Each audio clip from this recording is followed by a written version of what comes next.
وقار خاموشی میں ہے۔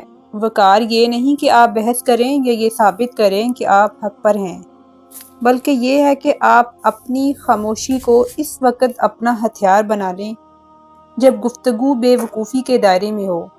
وقار یہ ہے کہ آپ کے پاس کہنے کے لیے الفاظ ہوں، لیکن آپ انہیں لوگوں پر ضائع نہ کریں جو ان کی قدر کو سمجھتے ہی نہیں ہیں۔ وقار یہ ہے کہ آپ مضبوطی سے کھڑے ہوں۔ وقار یہ ہے کہ آپ مضبوطی سے کھڑے ہوں اور خاموشی کے ساتھ ان لوگوں کو دیکھیں جو بے معنی باتوں سے اپنی برتری ثابت کرنے کی کوشش کرتے ہیں۔ وقار یہ ہے کہ آپ یہ سمجھیں کہ عزت الفاظ کے ذریعے فتح حاصل کرنے میں نہیں، بلکہ خاموشی کی عظمت کو برقرار رکھنے میں ہے۔ جیسا کہ حکمت کہتی ہے، نادانوں کی موجودگی میں خاموشی عزت نفس ہے، کمزوری نہیں۔